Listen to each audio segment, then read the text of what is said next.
hear that music, you know it's coming. Truth time. Truth time. Truth time it is here on the TruthWire. Ladies and gentlemen, welcome to the show. I am your host, Craig Pasta Jardula. And I'm Fiorella. All right. I like the lipstick, fam. It's like kind of matching the colors of the TruthWire. It's purple reddish, and you know what you got going on over there is very nice. It blends with what we got going on together as a group. I want to thank you for coming in today, ladies and gentlemen. Jayme CheeseSlice on the ones and twos, hanging out in the background. We got a Friday show for you over here today. A lot of fun things to talk about, fam. Starting with some breaking news, which, you know, kind of like it's of the times, it's of the moment, it's of the discussion, it's of the conversation, it's of the cartoon we live in. Let's get to it. We have a video. There was a decision just handed down from the Supreme Court, 7-3, or is it 7-2? I think it was 7-3. Is it 10, 9? And what do we got? I know 7 voted in favor of the Trump administration. Let's take a look. This is from, I think, CNN News or MSNBC or one of the shit channels. Jayme, go ahead and get it on up. Let's get this rolling. Jayme, get to kill the music. Whoa. All right. The Supreme Court has allowed the Trump administration to revoke legal status granted by Biden administration to 500,000 immigrants. And this is NBC. Wow. Liberal Justice Ketanji Brown Jackson fumed about the decision. Jayme, can we get a click up? Move it up. Jayme, you ready? You want me to grab this here? Okay. Bam. Jackson fumed if the court did not take into account the devastating consequences of allowing the government to precipitously upend the lives and livelihoods of nearly 500,000 non-citizens while their legal claims are pending. Ruling was 7-2. Here's the video. We'll play it right now. This is from NBC News. Do us a favor. Give us a like. Give us a share. Get us out there. Share if you're watching on Twitter or if you're watching on YouTube. Please share the video. Here we go. Here's NBC News. Justices now allowing the Trump administration to revoke protected status for 500,000 immigrants from Cuba, Haiti, Nicaragua, and Venezuela while the appeals process plays out. Gary, fill us in. Yeah, it was a 7-2 decision. That means that all the conservative justices and Justice Elena Kagan voted together on this case to allow President Trump to end these protections for more than 500,000 individuals from Cuba, from Haiti, from Nicaragua, and from Venezuela.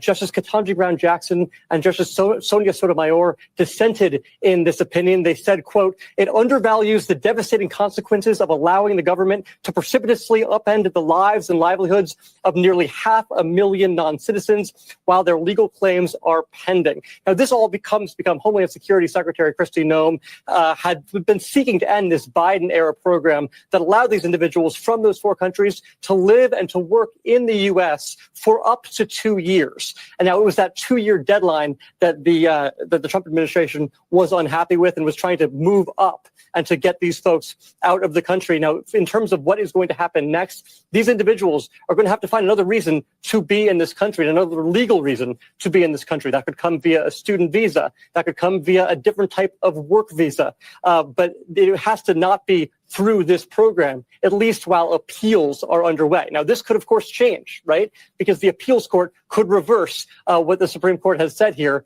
and then it could go back to the Supreme Court. But this all started where a Massachusetts U.S. district judge said these administration could not just sweep this away entirely without these individualized determinations. Now, the Trump administration argued you can't individually determine with 500,000 people in any sort of specific amount of time. It needs to be done faster. It needs to be done as a block. That's something the Supreme Court said, actually, you can.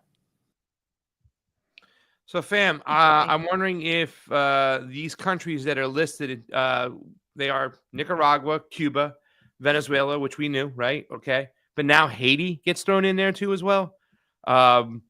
Do the countries that are listed here in this situation, do you think that had a kind of that weighed in the decisions for some of the judges to make, being that there are these 4, I guess now you're listing Haiti because there's nobody ruling there, and that's what the Trump administration is doing. They're kind of setting their sights in on Haiti. I think they listed the gangs as terrorists foreign combatants of sorts. This is about a month ago in Haiti.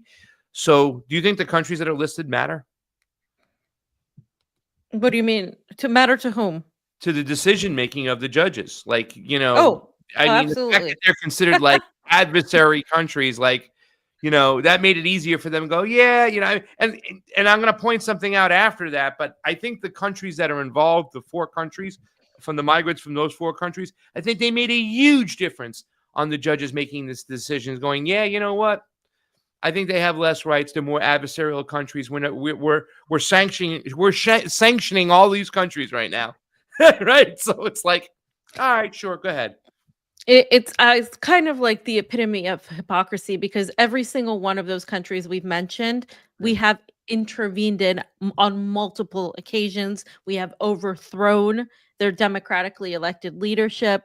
We have fomented, for example, in Haiti and in parts of, was Honduras on the list? Did they mention No, Honduras? Honduras was not on that list. Nicaragua, though, right? Nicaragua was on the list, yes. Created this sort of paramilitary gang violence that existed there before. We have completely attempted to subjugate them and to essentially control them. And I'm talking about Venezuela, Cuba, countries that have been endlessly sanctioned as well. And so, ironically, and maybe not ironically for most people who understand what's going on, all of these countries were in Latin America and the Caribbean. We're talking about the countries in the global south, developing countries, as we call them, that have so many natural resources that the United States has sought out and that we have, as I said, interfered in, which is the exact reason why a lot of these people have sought to get out of these countries, because the sanctions have basically strangled them into a very decaying society, especially in Haiti. When we're talking about Haiti, we have a situation where there is actual violence and there are paramilitary gangs, but there are also people trying to break free from that. And really, they have very little say in anything because the US has controlled every facet of that little tiny island nation. And so, on that alone, it is absolutely hypocritical to talk about these people who were not just illegal people. They were actually, as was said in the video, they had proceedings going on. They had their legal proceedings taking place. And so when you hear, okay, well, we don't want illegals here. Okay, but these people were not illegal. They weren't even undocumented. They had documents. Yeah. They were following the rules. But now, so you can't claim and say that you don't just want illegals. What you don't want is a certain type of immigrant here.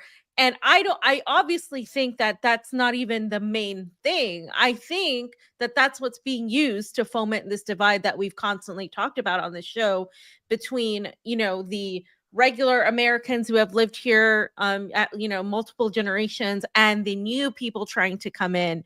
And that divide is, of course, what creates our political discussion between the liberals and the conservatives, when we well know that neither party gives a crap about any of these people. So, I think those elements are all there. Well, that was my next question, right? My next question to you was, a lot of conservatives we know, you're here illegally. Remember, we played the video from Gerard last show with, me asking, why is this like the number one issue in so many people in the Trump camp's mind, right? Like, why do they think that if you fix this issue of immigration, you'll fix the majority of your problems, right? Like, even if I agreed with you and said it is an issue, which I don't think it's as big of an issue as it is, I think our foreign policy is the bigger issue, right? Why do you think that this will change anything? I mean, we don't manufacture anything in the United States. It's not the fact that they're taking your jobs. They're doing the jobs you still didn't want to do years ago. And I still won't believe that if we deported everybody tomorrow to Latin America, that we would have the workforce to be able to come out and do the jobs they do. I just don't believe that, not for the price they're doing. And that doesn't mean that we need them because we need to get our prices low, keep our prices low on our products. No, the thing is that we don't have other industries that we should have that would really strengthening a good, solid workforce in America. We've shipped those jobs out of the country, and that's the big problem. But it's just kind of bizarre to me, with this breaking news coming in, that now we see the rights celebrating it. Like I saw somebody said, now we round them up and we deport them. Wait a second. I thought it was the illegal, the ones who are undocumented, the ones that cut the line, you said. Those are the ones that we want to get rid of. Are they not showing They're exposing themselves. They're exposing their own selves, fam? So what this does is I think let's separate a few things here, right? For our government, the whole point of doing this, the whole point of immigration is for cheap labor. Our government, our system has allowed this to flourish. They want the cheap labor. They've allowed this to flourish, right? And you have the government that's like, okay, well, we want to win over these people in the Trump administration. They're doing this to basically pander to their supporters. But of course, we know very well that these are the consequences of our foreign policy, the consequences of our interventions. The rest of the public, though, that only views this as what's happening, right? You'll have like the progressives that are like, oh, this is so unfair. This is racist. This is xenophobic, whatever. That may be true, but it's exposing that. It's actually validating these people that say, oh, Trump supporters are racist, xenophobic, blah, blah, blah, because that's what this is supposed to do. They want to create these two sides that are at each other's throats, but ultimately achieve nothing. And they've created this mess. And now Trump is going to be the savior for people who really aren't admitting it. But at the end of the day, they only want a certain type of immigrant. Let's be real. We welcome Ukrainians. We welcome South African, white South Africans, because let's face it, that's the reality. We don't welcome people from the global South openly unless they're like, the acceptable ones. This has been an ongoing thing, but that's just a parameter of society. It's not everybody. And so what you have is like these issues are perfectly placed in order to cater to that, antagonistic back and forth. And it really sucks because these are actual human beings in the process. These are people who did everything by the book, who did everything right, who are trying to abide by the law to come here. And this is why you have illegal immigration too, because you can't even do it legally. In Russia, there's a legal process to come to Russia. There is, it's bureaucratic, and it can be a headache, but it's an actual normal legal process. When it comes to the US, if you are waiting for a visa, you can wait years. So again, we go back to why this not be fixed? They don't want to fix it. They don't want to fix this problem, Pasta. They don't. Yeah. Well, the funny, like you said, they don't want to fix the problem. They want to make a lot of noise. It's distraction porn. It keeps people in the culture war. And I think our audience is chiming in. And there's a couple people I was reading their comments that I think we should kind of maybe show in a second and then talk about, because it is kind of crazy. Because I got really offended during the because the rhetoric sucks, right? Like they don't want to solve the problem. They're not going to solve it. But the workers and the citizens are going to be fighting and yelling. And, I don't want to see awful treatment. I don't think it's going to lead to like lynching out there. What I'm saying? There might be some bad situations that happen, but for the most part, it just kind of sucks. What do you think is necessary for us, the people, to break through, to realize that, how do we become more comfortable with the other? Because I think there's a misconception from a lot of people on the populist right, and a lot of people who don't live in the areas where there's immigrants, where we were around a lot of Latin American immigrants in California that were in the restaurant business and some of the greatest people in the world. How do you think we break through and get these people to understand? I mean, I go deep down the rabbit hole and I say, okay, the only way we're going to really break through is through culture and ethnicity and things that align us, or things that we can love. Food, for me, for example, I think is the ultimate way to bring somebody over to be like, oh my God, this is great. I want to learn more about your culture and be more understanding and accepting of it, and not just listen to or believe what the TV tells me. How do you think we break through, fam? I mean, there as are a two society. Well, Sorry. it's a loaded question because Yeah. there's the way that the US will have a tendency to do, and that's through understanding that the I don't want to say national, but in a way, Yeah. understanding that the majority of people in the United States are immigrants, come Yeah. from immigrant backgrounds. They're literally pretty much everybody, even if you can trace your lineage all the way back to the Mayflower. That's not necessarily the best thing, but you can do that and you can say, okay, well, we're immigrants from England. We came on the Mayflower. Even those people, they're all immigrants, right? And that's what makes up the United States. So in that very, I would say very like, I don't know, status quo, very whatever, milk toast type of way, there is that whole, okay, we're all Americans and we need to like work together, otherwise our country is going to fall apart. That's one way of looking at it. The other way is the more revolutionary aspect, taking that to the next level and saying, who is creating all these problems? Why do we have a second tier society that works on slave wages? Why do we have people that don't have papers? Why do we have this scenario where we've outsourced all our jobs abroad? Why is it that the government hasn't stopped this when they very well could control the situation? And who's really doing this? Is it just the Democrats or is it also the Republicans? Is it the Democrats that are helping the immigrants? And I think this falls on the Latin American community to stop allowing themselves to be tokenized by Yeah. the Liberal Party, because they haven't done anything for you. Yeah. Not once have they actually done anything for any of you. Yeah. And that's the truth. And I know that for a fact. And you know what? If people allow themselves to understand that they're continuously being used and manipulated like pawns on a chessboard in order to achieve some sort of political narrative, I think that would upset a lot of people. And I think that's what needs to really happen for them to be like, okay, well, who's pulling the strings? We're all getting screwed here. The people coming in, the people already here, and the people yet to come. What exactly is the problem? Who's running the show? And Yeah. I think once you clear all the distractions and all of the chaos, then you'll see who really is in charge. And that's your enemy. And that's who your ire should be focused on. That's who I try to get people to, look at, and we know this. We've been down to Honduras, and it was during the, Obama administration, Hillary Clinton, Secretary of State, couped Manuel Zelaya. So, I mean, yeah, it's not, like you said, it's not just, the Democrats sometimes will act like these poor immigrants, but they won't do anything to help them.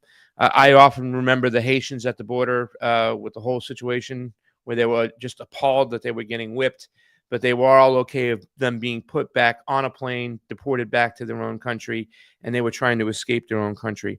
And that's why, the Haitian situation, I got, right, this one right here by Grape and Time, right? So tired of people here in Florida bad-mouthing Haitians. Dems and pubs both constantly talk trash about them. So tired of people bashing the oppressed. Listen, I have a very serious connection. My mom right now, I have aides in the house that are Haitian, that are close to my mom. My mom was close with them when my stepfather was sick and we needed help years ago. And I can say this, my mom was in and out of the facilities as far as, rehab facilities and whatnot. Senior citizens would literally die on the vine out here, fam, without the Haitian community out here. You know what I'm saying? And they're awesome. They're not just doing the job because they're low wage patients. They care. Like there's so many, I'd say, every once in a while you get a nurse who I'm not crazy about, whatever, but 75 to 80% of the people who are working in this industry out here seriously care. My mother is getting extra care because she has women around her from the Haitian community. They take this job serious. You know what I'm saying? The way they're constantly adding to my mom's therapy, trying to make her talk, and they care. And it's very, heartwarming when you have a community like that of people who work so hard, but yet they get bashed on and degraded so much. And that's why I took so offense to Donald Trump talking about they're eating the cats and dogs, fam. They're eating the cats and dogs of the people who live there. The pets, like acting like, these Haitian people were going into people's house, stealing their animals and eating them. It was a disgusting insinuation, and to paint a broad brush like he did was really, really awful. Fam, I do, before we close this out and get to your section, I do want to say, though, I do think that food is still the way to go. It's the way we win over the Latin American community, can win over, the Latin America. It's the way the Latin American community can win over the Trump supporters. Jayme, can you take that banner down real quick? I'm going to play this video. I want you all to check it out. Like I said, food is the answer. What are your issues with Mexico and Mexican culture? If we're not careful, America is going to completely turn into Mexico. I want to give you something to try here. Okay. Here, you want to try this? What is this? It's a taco. What did you call this? A taco? A taco. I have no idea what this is. What's that around the sides of it? That's a tortilla. A tortellini? A tortilla. What's that green? Guacamole. Whack-a-mole? Guacamole. Okay, I'm going to need you to start speaking American to me. Try it and tell me what you think. That meat is really, really juicy. That's a Mexican food. What? No. There's no way something this delicious could be invented by a Mexican. This is the best food I've ever tasted in my whole life. A Mexican made these? That is Mexican food. Why do we treat them so poorly then? How can I get more of this? You could go to the taco truck down the street. You can get something this delicious out of a Mexican truck? I thought maybe I'd get this out of a 5-star restaurant like Applebee's. Have you ever heard of Taco Bell? Yeah, I thought that they were just a bunch of Mexican churches. Mexican culture is more than just their cuisine. It's their art and their... Yeah. Can I get another taco? I'm going to quit my job and just eat tacos. Why hasn't Fox News done a piece on these? Fox News wants you to believe Mexicans are bad. I guess I got to stop watching Fox News then. Oh my God. Can I have another taco, please? Donald Trump building the border wall is literally ripping a delicious taco out of my son's mouth. There's no reason to hate Mexican people. I'm not racist anymore. What did you call it? A taco. Taco. Yeah, this is like so cheesy. Oh, just a taco. Can I please Pun have another intended. taco? Here. This is really good. Fam, He was worse than you that's how we solve our problems. We use tacos. on the cheese level. Yeah, but it's still, I appreciate my Latin I think it's friend going to played take that a to little me. bit more, fam. He goes, dude, you ever see the video of a Trump supporter eating a taco? And he was telling me he wouldn't shut up about it all night, Sabby. I'm like, all right, I'll check it out. And when I went home and I checked it out, you know what I'm saying? Like, I thought it'd just be fun. But I do think that culture and food is a way to kind of win people over. And I do think that there's a lot of people who do accept the Latin American culture, and they're happy that the majority of the people that do come across the border are kind, loving people. You know what I'm saying? This whole fucking kind of a lie that most of the people they're sending us their worst, like it's the maritime boat ride. I think it was called. What was the one that with Cuba, which they claimed that Castro let out his prisons and his mental institutions and put a bunch of people on boats and sent them over to America. And supposedly it did happen. Scarface was actually made. Tony Montana was a product of. The movie was made from that incident that happened. But that's what they keep mimicking over and over. When you heard Gerard say they let out their prisons and whatnot, and it's like, this lie that the majority of migrants, and it's only to keep people distracted from the real people who are screwing Americans over by making you hate the immigrant. The oldest trick in the book, fam, and it's still playing. Yeah, well, I think the U.S. could infiltrate Russia via American food because they love like cheeseburgers and wings and That's the sort of only thing. reason why you have a contingency in Russia that wants to keep Americans alive, because they like all their food. It's true. It's true. Yeah, that's hilarious. Yeah. Taco Bell is Tex-Mex. It's not even Mexican. I know. You know, Grape in time. you Where are gotta you go from to- in Florida, by the way? You got to go to like LA to get really good Mexican food. Although Florida has really good Mexican now. There's like 3 Mexican restaurants in Moscow. Like That's there's it? not many. Wow. Yeah, but there's some really good ones. And it's I've made Russians really they don't have any spice to their food. Like their food is very not spicy, right? Not at all whatsoever. They think ketchup is spicy. But I have like brought like Mexican sauces that I get from the US, and now it's like a thing. Like, you know how Johnny started eating hot sauces when we were in LA? It's kind of like that. Like now there's more of a desire for like hot sauces because of all the people coming in. And Grape speaking in of Russia, time. fam. By the way, Grapentine is in Oakland Park next to Fort Lauderdale. Yeah, I know where that's at, Grapentine. I'm in Boca Raton. I'm about 15 minutes away from you. I'm Highland Beach, technically, which is Boca Raton on the water. It's in the Boca near the Delray border. Right across the street is the beach. Which, fam, let's get to the next section because I want to get to the beach and get some sun for my eczema that I'm trying to whack out of my system. Gut health, ladies and gentlemen. Watch your gut. Take care of your gut. Get your probiotics. Don't eat too many soy products and crap. It's not good for you. So there's deja vu because, for the last few years, we've been hearing World War III is imminent, World War III, World War III. And the thing is, in a way, we are experiencing global wars, right? We have what's happening in West Asia with Israel, the genocide, and also Israel's attacks all over, the fall of Syria. We've had Lebanon constantly being attacked. We have developments with Yemen. Obviously, all of that's going on, right? And then we also have the war in Ukraine. So in some ways, we have entered a different, I think, phase. It's not going to be exactly what we expect when we talk about a global all-out war necessarily. But I think it's still a possibility. However, when we talk about Russia, Ukraine, I think there's been a lot of constant sensationalism and talking about it, and a lot of lacking of an understanding as to how this develops, because Europe, especially Germany is one of the most Russophobic countries you can imagine. I mean, I was held in Germany when I was coming from Russia. They stopped me at the airport. They assessed, they said I had bomb residue on my luggage right as I was about to board the plane. They are extremely Russophobic there, even now, compared to the US. And part of the reason is because Germany has lost a lot. Germany has lost energy. They've lost their economies in the toilet. You go to Germany now, it's nowhere what it used to be. And I was somebody that when I was traveling in college, I loved Europe. I thought Europe was the greatest thing in the world. I wanted to live there. And, now comparing Europe to just even to Moscow as a city, to St. Petersburg, it's just really going downhill. And I'm not saying any of these places are perfect, but what I am saying is it's not what it used to be. And they know this. And so their outrage is really empty.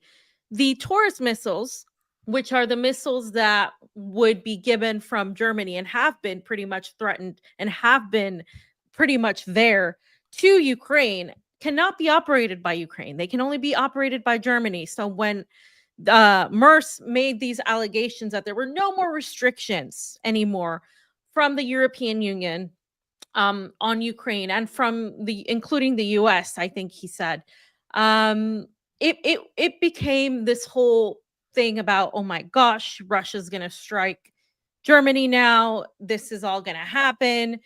But the reality is, once again, and this is something I've talked about with you, Pasta, and multiple times on the show, we have the diplomatic side and then we have the military side.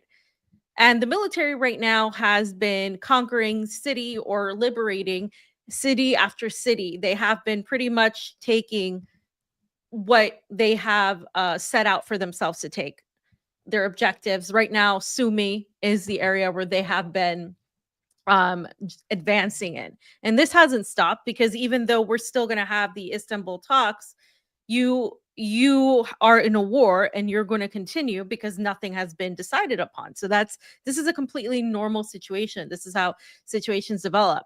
But Germany has been threatening with the Taurus missiles for a very, very long time. And I want us to listen to this video. And it's by Disclose TV. If you can pull that one up, Jayme, I added it. It's the first one.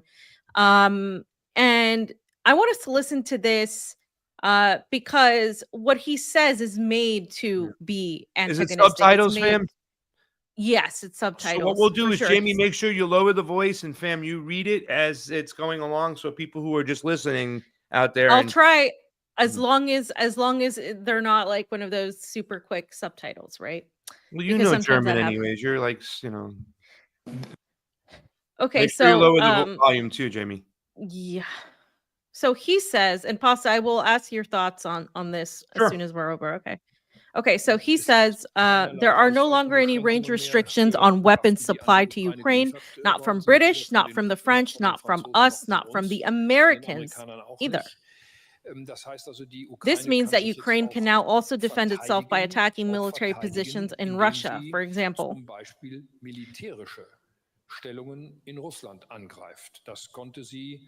It couldn't do that until some time ago, and with very few exceptions, it didn't do that until some time ago. Now it can. In jargon, we call this long-range fire, i.e. equipping Ukraine with weapons that attack military targets in the rear, or long-range missiles. And that is the decisive qualitative difference in Ukraine's warfare. Russia attacks civilian targets absolutely ruthlessly, bombing cities, kindergartens, hospitals, and old people's homes. Ukraine does not do that. This is funny. And we attach great importance to keeping it that way, but a country that can only defend itself against an attacker on its own territory is not defending itself sufficiently. And this defense of Ukraine is now also taking place against military infrastructure on Russian territory.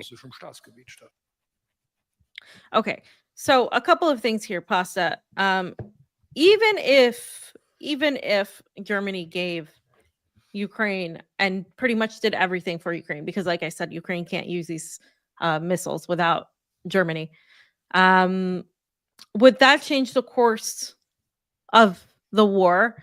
And two, do you think that Germany is actually going to do something like this, knowing full well that because on the offensive, it doesn't necessarily invoke Article 5?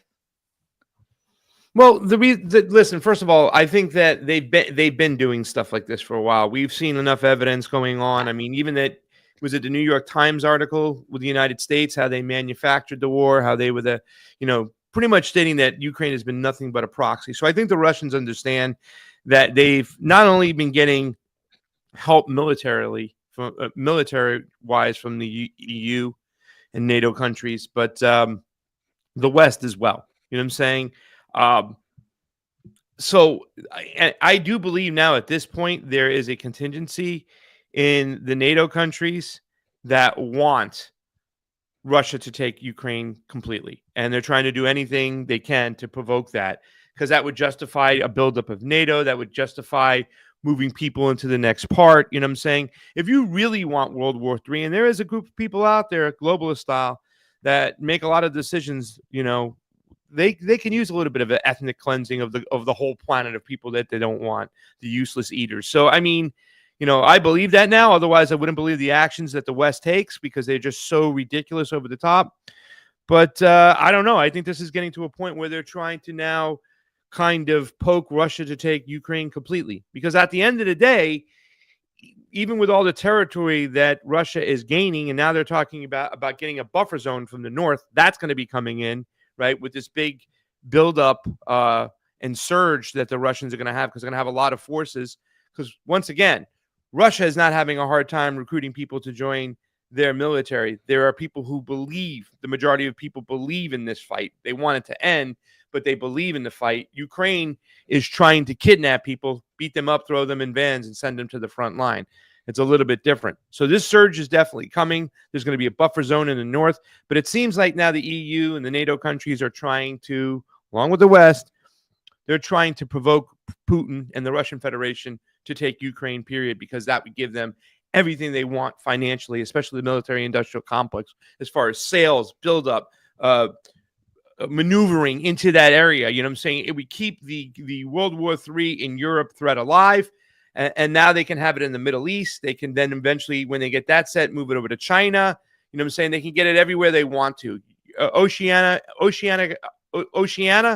it Oceanica versus Eurasia? What is it? Oceania versus Eurasia? The 1984 stuff that Steve always talks about. Yeah, they want to make sure they got as many fronts as possible ready and armed for the business of World War III. Yeah, I think it's interesting that you say that the EU wants to push Russia into taking all of Ukraine, but it doesn't seem to me like Russia wants to do that. And again, they don't need to stop, but there is a desire, I think, by certain sectors in Russia, particularly, the Kremlin, the Ministry of Foreign Affairs. The sectors, the political sectors that are more diplomatic, they very well know and dislike what Yeah. Europe's doing, but at the same time, I don't think they want to continue this fight. And the thing is, it also brings problems because the more territory Russia takes, the closer it will be to very, very antagonistic rivals. And you're right that this is something that could occur in the long run. And I agree with you, because I think in the long run, even if we do get a ceasefire, even if we get some sort of negotiation, the buildups have already begun in Poland, Estonia, and all of these other areas in terms of surrounding Russia or attempting to come in from multiple angles. And I think that that's really what's going to happen. I see there being some sort of resolution and then something happening after to once again bring up this issue yet again. And there's a couple things right now, though, that point to me that Donald Trump in particular is set there to try to have an actual relationship with Russia, more so than with Ukraine and more so than with Europe. And I find this, I think, is for several reasons. One, Russia has proven itself as a military power, a strong military power. They have taken the entirety of NATO militarily, and that's undeniable. They have been able to do that. They have also been placed as the righteous ones by the majority of people now that are in the global South and in West Asia. People who have been in many ways also attacked by the West are saying, oh, look what happened to Russia. Look what they did. Here's them fighting back. And they have also made alliances and other connections and built relationships with other powerful military powers, including North Korea, including China. And so I think that Washington wants to fence it on this one. And I think that's what we're seeing from Donald Trump whenever he comes in and says, oh, like in this next link, you can post a political article there's two of them. When he says, okay, well, we're going to give Putin 2 more weeks to figure out what he's going to do, he's giving lip service to the West, NATO, and that side. But then there are also Trump's actions where he is opening a line of communication with Putin, with Russia. He has Keith Kellogg saying a bunch of things, and my article will be out later today. And he has Keith Kellogg basically saying that Trump and Putin have a very strong personal relationship, and that according to the Kremlin, Putin is ready for these talks on Ukraine in Istanbul, and they are ready to have direct negotiations. So there's a lot of contradicting information out there, because on one end you have Trump saying, oh, I'm upset at Putin for targeting Ukraine, which, by the way, Russia had retaliatory strikes. They were in retaliation to what Ukraine had done. And you have Trump saying, oh, I'm giving Putin 2 weeks. But on the other end, you have Trump saying Zelensky needs to listen. We want to sit down. We want to have a conversation, yada, yada, yada. So which is true is my question to you, Pasto. It's the ultimate fence. No, you hit it on the nose, fam. It's the ultimate fence sitting whatsoever. Donald Trump has always tried to, and he said it the other day, once again, this is Biden's war. This is the Democrats' war. This is not my war. If I was in office, it would have never happened. Trying to, absolve himself from any type, or abdicate should probably be the word, from any type of responsibility for him escalating the Kiev regime with weapons all during his administration. Now, what do the people say? Oh, he was given bad advice. He was saying that a potential NATO ally down the road, even though Ukraine wasn't in NATO, but maybe we can have them come into NATO. They need arms to defend themselves. Let's just send it. and Trump went along with it. But that goes to show you how he's playing along, he's playing this game, and he knows what's going on, and he's working for the 1% and the oligarchs, which is what I believe, right? He's one of them. Or he's so too stupid to realize the history and educate himself on the situation. I mean, sometimes the way he speaks when he says shit like this gives him 2 weeks. It's like, do you even know why this war started to begin with, bud? Are you even aware with it? It's almost like he don't know, or he's just saying this stuff because the people in America don't know, and he can dupe them too as well. It's the ultimate fence sitting, fam. You know what I'm saying? You can't separate the United States from this war. And now you're like saying, this is not my war, this is Biden's war. No, you could cut off the spigot. When you said you were going to end it in 2 weeks, you didn't tell us, I'm going to end it in 24 hours. You didn't tell us how, but we all assumed that you were going to stop sending them arms. You're not. You're continuing to send them arms while saying these other words and then, putting Zelensky in his place and stuff. It's just like, it's the ultimate BS kabuki theater. This is why when we saw that video, when Putin goes, yeah, I'd rather have Biden than Trump, I almost believe him in some way, because the bullshit here from Donald Trump, he's just talking out of all sides of his mouth, and to the normal people out there, they might see this as strength and way to go. And he's negotiating and he's confusing the table and he's playing games. He's playing chess. That's just the people who want Donald Trump to succeed and stuff. To the people who's paying attention, Donald Trump's looks like an idiot, fam. He looks like an idiot just talking out of all sides of his mouth. Yeah, well, so I think he's doing that for a reason. Jayme, can you put what I presented there? So it's very interesting because I think this is Trump's role. Trump's role is to look like he's going to try to achieve some sort of win and be the peacemaker and have this whole PR show. And I've been saying that for a while. And there was a European official that spoke on anonymity, right? And he said it's very clear that there is something holding him, Trump, back from actually putting more pressure on Putin. He may want the reset with Russia, most of all, more than peace. If he just wants to get the war ended so he can do these deals with Putin, then he may be weighing the cost of poisoning their potential relationship. But at least outwardly, Trump has been suggesting for months that an inflection point is just a fortnight away. And then, they talk about the 2 weeks thing.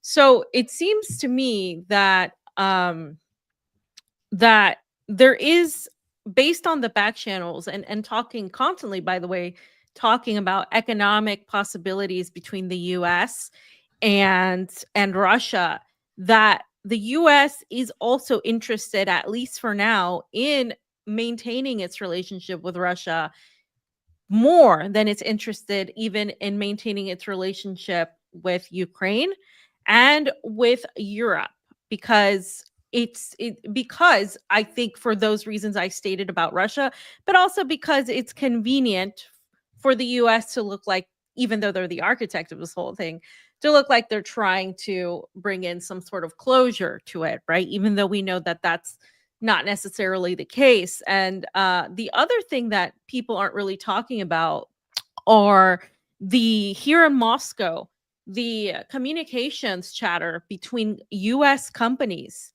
that want to come back to Russia has increased.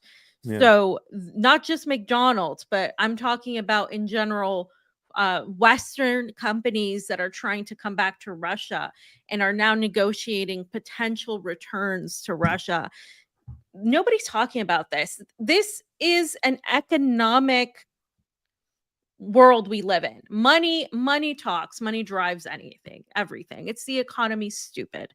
This is what is really, I think, coming into this era where I think a lot of these people, and Donald Trump, remember who he is. He's a businessman. He's a real estate developer.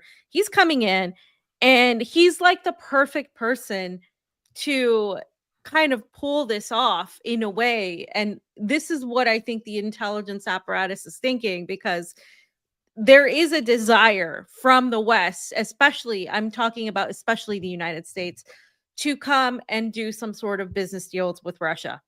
And in Moscow, that's been pretty much building up. And that tells me that if that's happening, then there is a potential for this to subside in one way or another, because there wouldn't even be those conversations if that wasn't a thing. Trump So wants a Trump Tower in Moscow over there. Not necessarily, but he's invested with all his crypto bros now, and Donald Trump invested a lot of money, I heard, in Bitcoin. He probably wants to get in the Moscow business and use that Bitcoin over there because he knows it can't translate probably better than the American dollar at this point. So yeah, I mean, there is the business aspect of that, and I think this has a lot to do with Russia's sustainability, right? And them beating the sanctions. I mean, you would think that maybe Donald Trump or the Trump administration has some admiration for Putin facing all these sanctions, Russians facing all these sanctions, and at one time, the United States and Ronald Reagan took credit for destroying what was the USSR, the Soviet Union, by bankrupting them, especially with the war in Afghanistan with the Mujahideen and whatnot. Well, it didn't work this time. Right? Not only did it not work, it had an adverse effect. Putin and the Russian Federation swallowed all the sanctions and succeeded. Their currency now is the best moving currency in an upward position right now than any other currencies out there. A lot of other currencies are tanking, and yet here are the Russians, because they found out. We'll adjust and adapt. We'll adapt and adjust. Whenever you want to look at it, you don't want to have McDonald's here, we can deal with it. You don't want to have Starbucks here, and you can deal with it. You don't want to import certain stuff, we got the majority of resources anyways, we'll deal with it. You don't want to buy our energy or our oil, we'll sell it to someone else. We don't need you. And when that other opposite person doesn't need you, but you want them, they look a lot more sexier when they don't need you, right? And say it's like, oh, they don't need me, Oh, now there's a craving from U.S. enterprise and business that wants to get back into Moscow, and I'm sure it's likewise. I'm sure there's a lot of Moscow businesses that want to get back into the United States, and I've heard stories about the way the tariffs have scared some Chinese people that were doing business in the United States, and somebody who exports something to China that they don't want to do business with them anymore. They want to all do business together if they can. You know what I'm saying? And I think that Donald Trump's next move is, if the foreign policy apparatus doesn't let him end this war or whatever, he's going to try to still make a way to do business economically with them despite that happening. But, I mean, who knows?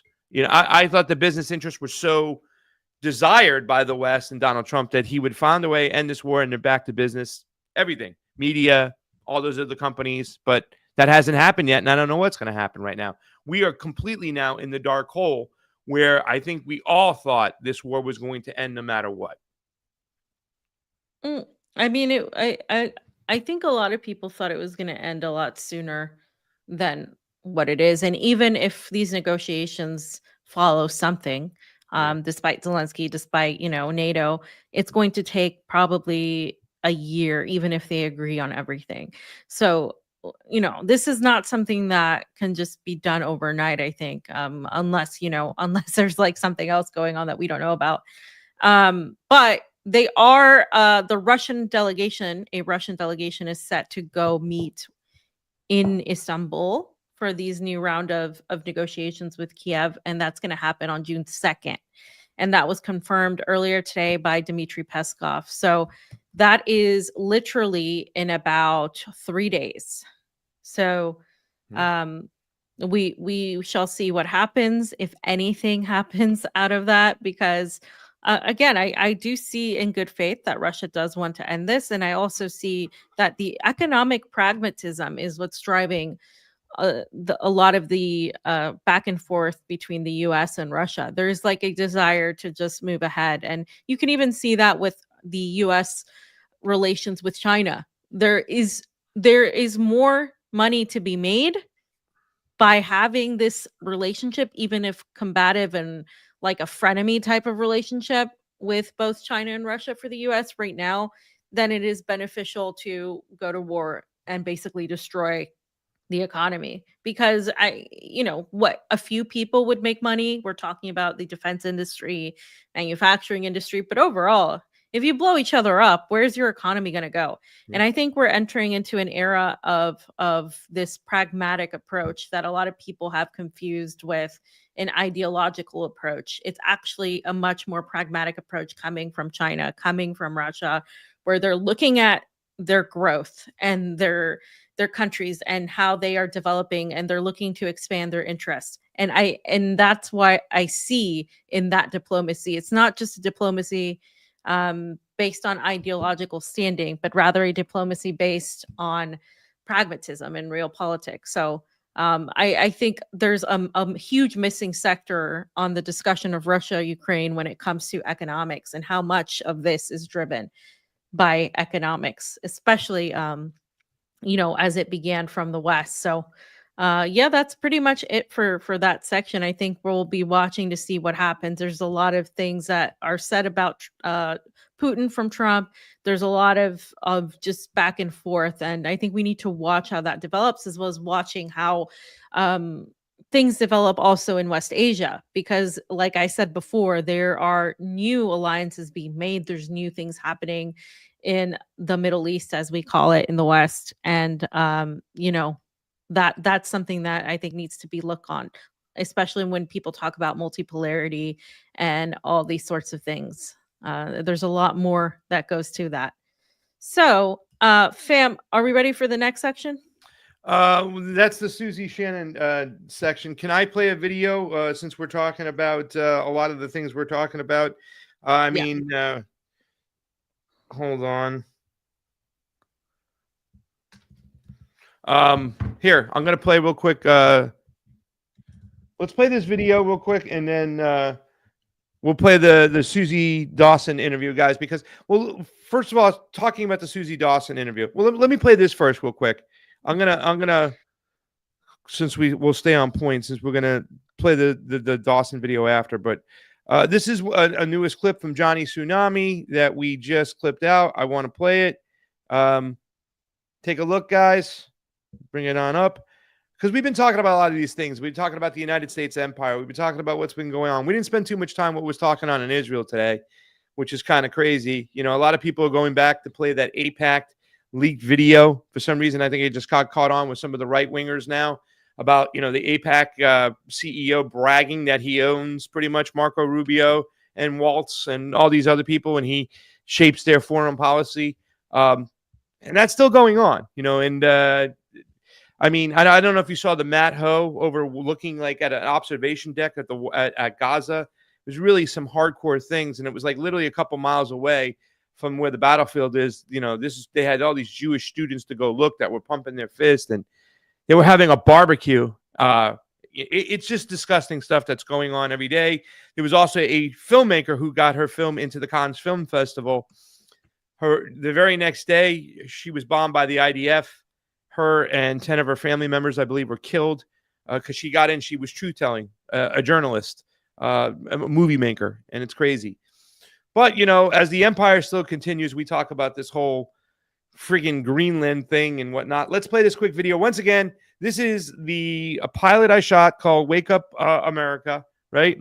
Where we get 4 different co-hosts in a room of all different political ideologies, no tribal behavior. We have serious discussions about what's going on. And, if this doesn't get picked up, I would hope, fam, that we can probably get, some more conservatives on to talk, common sense conservatives, or people who have different opinions than us, to have conversations, not just talk in our own echo chamber. So let's take a listen and tell me what you think, guys. Big ups to Johnny Tsunami. I think we can make good arguments on both sides. And if we wanted to be a little bit hopeful, strategically is a great idea to acquire Greenland for the resources, certainly Canada, strategically to have, the land, the resources, defense. But we can also look to, there seems to be another agenda that has pointed to a whole North American treaty for a very long time. And there are many of them, actually. There's the Technocracy Inc., TechNate, which has that exact map. There's 1973 Adaptive Regionalization and Globalization document of 1973, which also seems to have that same map. We have like Brzezinski and Kissinger, who also outlined that we would have this regionalization, and they would create a hegemonic battle between the East and the West, in which the technocracy could then emerge as a Hegelian synthesis. While I'd like to be hopeful that that's what a lot of this conquest is really about, resources and defense from a pro-American sovereign type of angle, I'm concerned. You had brought up Greenland. That's a very complicated issue. So Okay. I just want to respond to that, though. But Please. how can we talk about American sovereignty when we're taking another country Yeah. and like acquiring their resources? I just don't get why we get to have our own sovereignty and say that that sovereignty is taking Greenland and taking XYZ country, because we take a lot of them. We interfere in a lot of them. And Yeah. so for me, it's like, sure, how do you, I mean, she did acknowledge that, you know, she was worried about something else. But to me, it's like, that's the thing. Like, I can't, for me, it's like, it's one, there isn't really, either you're against empire or you're for empire. And I think there's a lot of nuance to where you are on that. And there are people that, you know, are make exceptions to everything, which is fine. But that to me is a huge thing. We can't expect to call it sovereignty when we're invading other countries. Well, obviously, you know, on the screen, she's the third to the right. You know, she's closest to the populist right. You know, she leans to the right. Yeah. But I think she was definitely pointing out, and this is something I want to talk about, you know, the empire. Who's really behind the empire?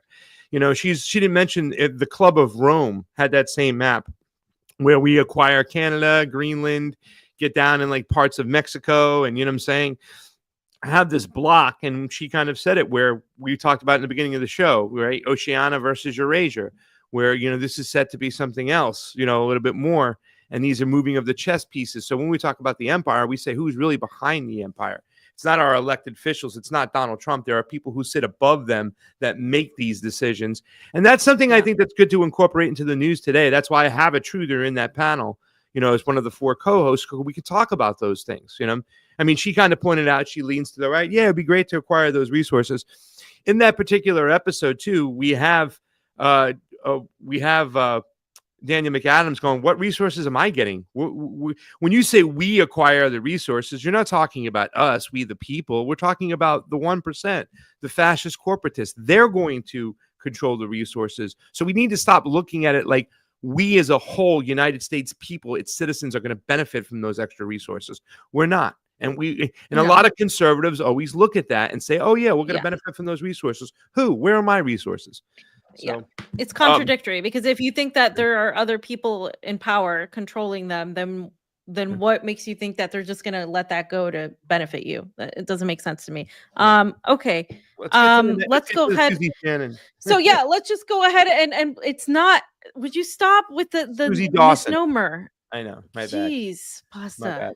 My bad. So we're going to talk next. We just did this interview and we're just going to play it because it's important for everybody to see. There's a financial global persecution of just dissidents. And this is happening all over the world. It's happening in the UK. It's happening in the US and beyond, where people are getting debanked and they're getting their accounts frozen, as we saw with the truckers, in order to satisfy somebody that we don't know behind the shadows over their political opinions. So we interviewed Susie Dawson, who is the founder of the Talk Liberation, which is shortly releasing the products Link Me and Panquake.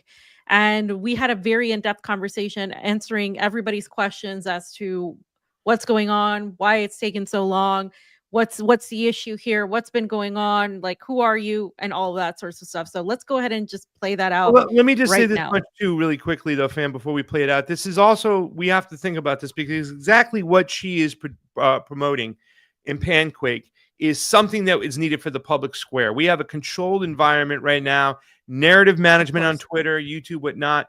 So for me, just seeing that the debanking really comes about stopping freedom of speech and a public square that will push back against the ruling class. And that's what this is all about. In my mind, that's what I saw too as well. We clearly need alternatives to YouTube, X, Meta, and all these other places more than ever now than ever. If anybody has something else that they're working on, by all means, let me know. And, you know, I'll also promote it. And there's nothing wrong with that. There's nothing wrong with your ideas coming out. And yeah, let's listen to what she said, and because it was a really good in-depth interview. So let's And go by ahead the and way, play it, Jimmy. after the video, enjoy the weekend. We love you. We'll see you Monday. We love you guys. See you Monday. Thanks for watching. Watch now. Don't go away. Or else. Talk about cheese factor.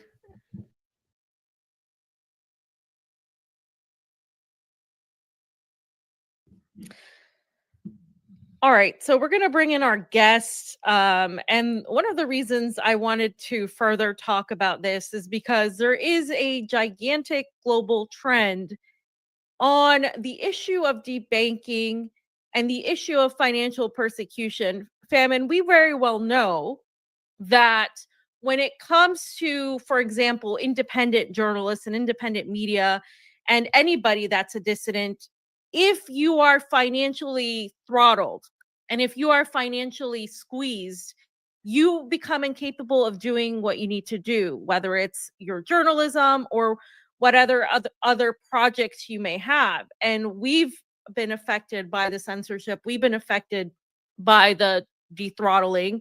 And we also saw what happened during COVID and how many people, of course, in the infamous trucker movement that stood against the mandates were also completely and totally dethrottled, and their bank accounts were frozen. And we have seen this trend grow in the UK. We have seen this grow and be a concern even in the United States. And we also really linking that, we have the issue of censorship, surveillance, and the internet data mining people to a degree where it's becoming impossible for us to have a fair play at the system, meaning X has an algorithm that promotes a certain type of narrative. And we've seen it. We've talked about it just pretty much every time on this show. I get spammed a lot on X. I get those, what is it, like crypto bots. And then when it comes to Meta, Facebook has become just a complete nightmare. They completely are just deleting profiles everywhere. And so, as we've talked before with John Kiriakou, who came on the show and talked about what Panquake is and what Talk Liberation is and the products that they have out. And I've been talking about it as well. I did an article on UK Column talking about everything that's been going on. So I wanted to bring in a guest today that we haven't had on in a long time. And you know, she has been doing a lot of work behind the scenes and really hasn't been on too many independent media shows in a while. And she is somebody that I've known now for a while and whose work ethic I've seen develop really well. So let's go ahead and bring our guest in. She is the founder and CPO of Panquake. She's also an activist, a journalist, and a software developer, and a political dissident, I would say. This is Susie Dawson. Let's welcome Susie, fam. Welcome, Susie, I guess is what my part is to do right there and stuff. You know, Susie, you heard a lot of what Fiorella was saying, and welcome to the show, by the way. But I just like to add on all the things that she had mentioned and things she had mentioned in her article about the hurdles and what we're dealing with. For me, it's all about recreating or finding a place that will be the new public square, right? And that's what I've always envisioned Panquake to be, or any other type of, you know, a platform that would come along where it's a free and fair public square, where the, you know, the tech bros or the tech technocrats can't manipulate. Because I've always said that, to me, it would be a miracle if Panquake can get off the ground, because I don't believe the ruling class would ever allow a public square that's free and fair. Exactly. And welcome, Susie. And before you go, I just want to, you know, everything that Pasta said is so accurate, but I want to let you respond to it. But I also just want to ask you, like, in case people don't know what, you know, the article that I have on UK Column that will be we'll share in the chat right now. But in case people don't know, what exactly have been some of the hurdles so far that you have experienced and the company Talk Liberation as a whole in Iceland and also in New Zealand as well now? Okay, it's a big topic and a long story, but I will do my best to tell it. So first of all, thanks for having me, guys. It's really great to be here with you. Fee's right. I've known and loved her for a long time already, and I've seen a lot of pastors work online. It's really special to get to be here with him as well. So I appreciate the opportunity. Flattery will get you everywhere, Susie. It's genuine. it's definitely genuine. Okay, so Talk Liberation, our company, was founded in 2021 because of the support of thousands and thousands of regular people online. Because of their support, we've been able to build a multinational corporate structure, a business that is robust and is vast and is operating now in countries around the world. Our flagship project is Panquake, as you mentioned, which is a social network that solves once and for all our problems that we're all having with big tech social media platforms. That means timelines that you control, that you decide what is in front of your eyeballs on your timeline. It's not determined by some content algorithm, by advertisers, by AI, or by the platform operators, us. We don't decide, you decide. You pick who you want to follow, you get to see their content on your timeline, and you see nothing else. So it's really an old school approach in terms of software development. We're not relying on robots, we're not relying on AI, we're not relying on algorithms. Everything's very, very organic, not just in the way that the product functions for the user, but in the way we've built the product. Because we've built the product using independent open source tools and projects, no cloud hosting services, no AI services, no big tech. We're not using Microsoft stuff. We're not using Amazon, Google, any of that junk. We've stripped everything out except organic, open source, independent tech. And thanks to an amazing team of what started out as volunteers in 2021, we have built this amazing application, Panquake. And Fi, I know, has actually got to already use Panquake. She's one of the lucky people, one of the first in the world to get to use it, because Panquake is up on a test network right now. But obviously, it's been a long run from 2021 as a volunteer project with no funding to 2025 as a multinational corporation operating in companies around the world. We are approaching our 50 staff milestone working for Talk Liberation now, which is absolutely huge.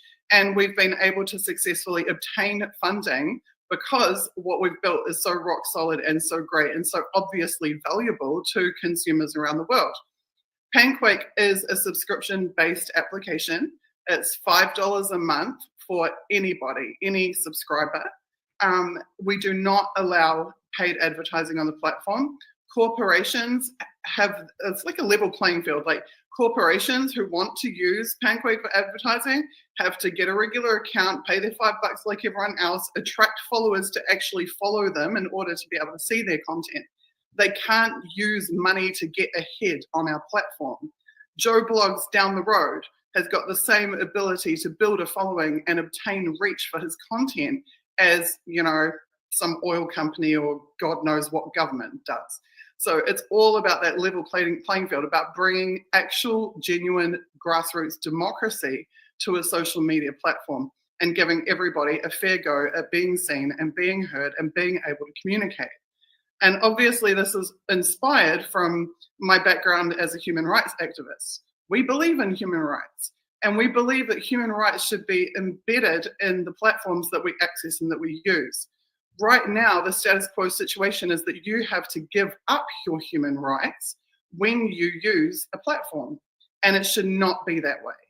The platform itself should have the integrity, structural integrity from an architecture perspective, but also in the commercialization model to reinforce your human rights. And that's exactly what Panquake does as a social network, but more broadly, it's what Talk Liberation does as a software development company. So we have solutions that we've already released to the public for free, such as PanquakeMe, pnqk.me, our short link service, which people are using every single day to protect themselves and their audiences when they're sharing content online.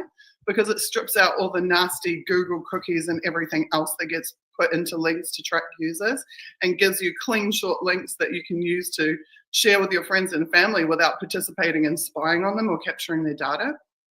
And we have, alongside Panquake, a whole suite of other products in development and also in design as well.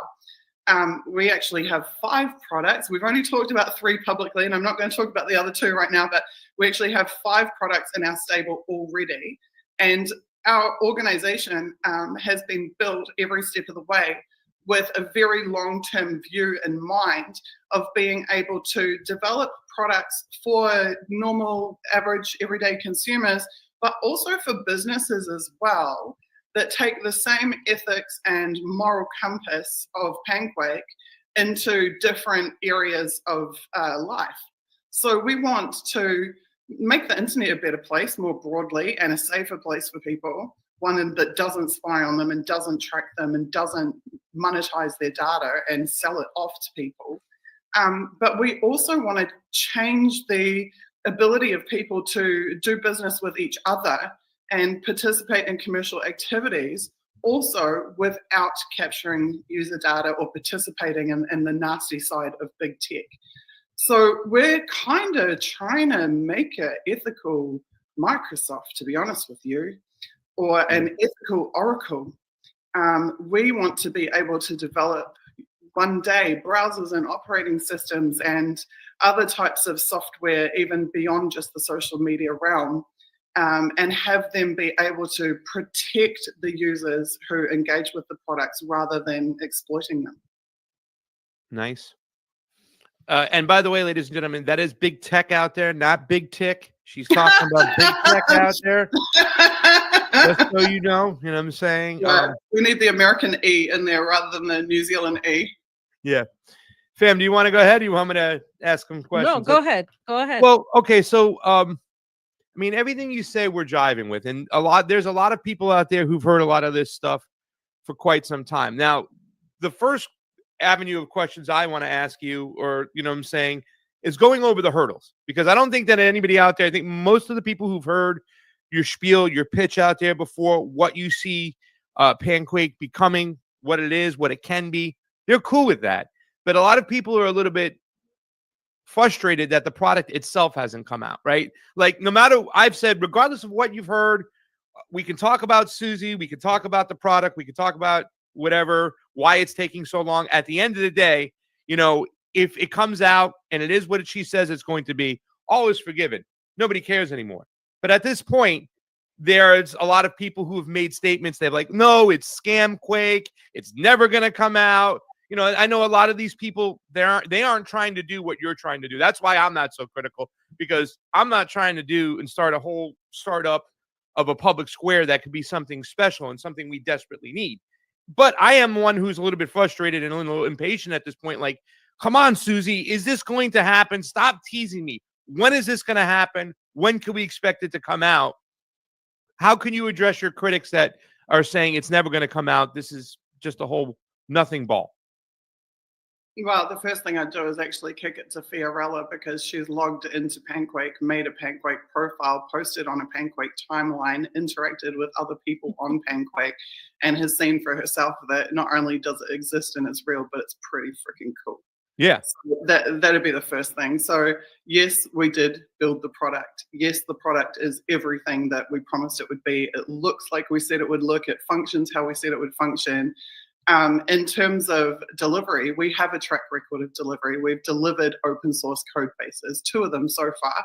You can go and see, you can go and examine our code. You can go and see what a Panquake release looks like, what a Talk Liberation release looks like. So this is the real deal. Panquake will be published with all of its code. It will be examined by security researchers around the world, just as our previous 2 releases have been.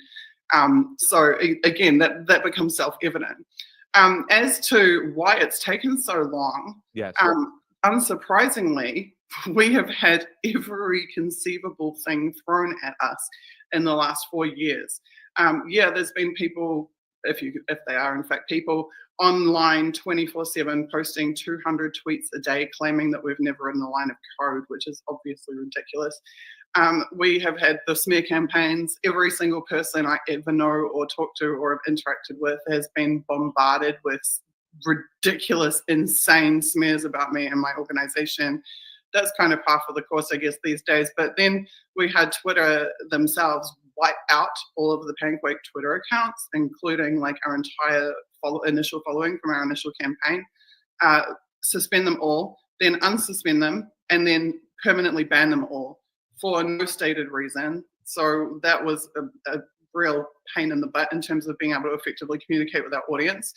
On top of that, we had PayPal freeze thousands of dollars of donations and never give them to us. And as we have revealed recently, the biggest hit that we took was in September of 2022, which was right after we had done our interface reveal of the application front end to our audience, which was really well received. And that was when we had obtained our initial seed funding to fund the blockchain build. And that funding, we did everything right. We had lawyers and accountants handling everything. We provided all documentation, everything. We were very proactive. We notified the banks in advance. We did everything right. And literally at 4 p.m. on a Friday afternoon, the bank froze our entire seed funding with no notice, and then ultimately took 9 or 10 months to actually give it back to us. So all of our plans for hiring and operational plans and infrastructure spend and all the things we needed to do overnight just got burned to the ground. And because of that, we are suing. And we are really lucky to be represented by WikiLeaks' Icelandic legal team, who successfully won a $10 million suit against a payment processor acting on behalf of Visa and MasterCard in Iceland. And we are headed to court next month in June. It's been 3 years coming that we've been preparing this case and the suit, and we've gone through various pre-trial hearings and stuff before this. And we are suing them for the damage that they did to our organization, because that absolutely crippled us when that happened in 2022. In terms of the Panquake blockchain build, it crippled us. But we didn't quit, and we didn't give up, and we didn't say, oh, that's too hard, or, oh, well, you know, the opposition's too stiff. Instead, Susie, could I ask one quick question? I don't mean to interrupt, but I think it's important to understand, why is that blockchain build out very important and necessary to the product, right? I mean, because can you explain really briefly in your description? I don't mean to cut you off, but I think people out there think, why is that blockchain build out so important that it needs to happen for Panquake to happen? Please. So Panquake is designed to be the first platform that is truly transparent to its customer base in the way that it operates and the way that it moderates content, as well as the way that users connect to each other and participate in the publishing of the data on the network. So in Twitter, when you send a tweet, you're not sending it to who you think you're sending it to. You're sending it to Twitter, and it's going into a little box controlled by Twitter. And then Twitter's deciding what it wants to do with it, and then maybe doing something with it according to their agenda. And you'll never know what that agenda truly is. And you'll never know how that data is actually handled and processed. And if they decide to moderate or, you know, suspend your account, for example, like they did to us, you'll never know who did that, who made that decision, why they did it, when they did it, where they did it. But Panquake is the complete opposite. On Panquake, every action that is taken by any user, whether it's creating content and publishing content, whether it's interacting with other users, clicking the like button, sharing something, or whether it is us at Panquake suspending or banning or editing or deleting, all of that is published on a public blockchain openly. So if we suspend an account, the whole world can see Panquake suspended this account on this day at this time for this reason, and this is who did it. And that is completely revolutionary. Imagine if you could actually see Facebook's moderation practices, if you could audit them, if you could verify them. Imagine if there was 1,000. I think they should have to do it. I think it should be legal to protect it. I agree. 230 NDA. If you have protection, you need to show your homework. You need to show why you're suspending these people out there. I don't mean to interrupt, but I think that is very, very important. And that is something revolutionary when you start talking about this, Susie, that it really, it's like, wow, one of those things. So I'm sorry for interrupting, but I thought it was just important. So please go. I agree with you. Yeah. This is all about fundamentally rebalancing the power dynamic between the platform owners and the users of the platform. Because right now, the platform owners have all the power and no transparency and no accountability. And we're not okay with that. And so we want our user base to be able to audit and check up on us and what we're doing. And the blockchain provides that level of transparency, but it also provides integrity for platform metrics. Meaning, on Facebook, there's 1,000 likes on a post. Did 1,000 people actually click like on that post? Do you know that 1,000 people did?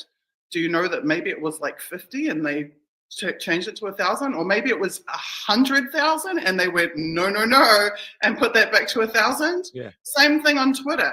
How the hell do you know that Elon Musk's video got 10 zillion views? You have no way to verify that 10 zillion people actually saw his video. And it's designed that way. It's a closed system. It's a black box system. And the owners are able to manipulate all of the data in that system, and they're able to get away with it completely. But on Pancake, not just our platform moderation actions, but your actions, your public actions and interactions as users are validated in transactions on the blockchain. So if 1,000 people click like on a Quake, on Pancake, there is 1,000 traceable, auditable, publicly available transactions proving that 1,000 real users clicked on that button, not 999, not 1,001. So the platform itself has a fundamental structural integrity that is lacking in every other social media application. And that's why the blockchain is so important. There's just one more point I'll make on that, which is it's also a peer-to-peer network.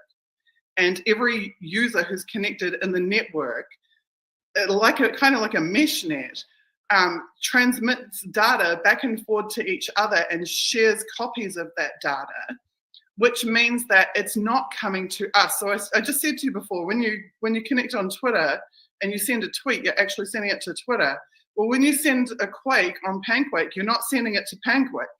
You're sending it to the other users of Pancake, who then participate in a process that validates that data, and then they all retain copies of that data so that they can verify they have the same data without there being that central black box repository that the data lives in. So that's why the blockchain is so important. But blockchain developers are not cheap. Blockchain architects and blockchain analysts are not cheap.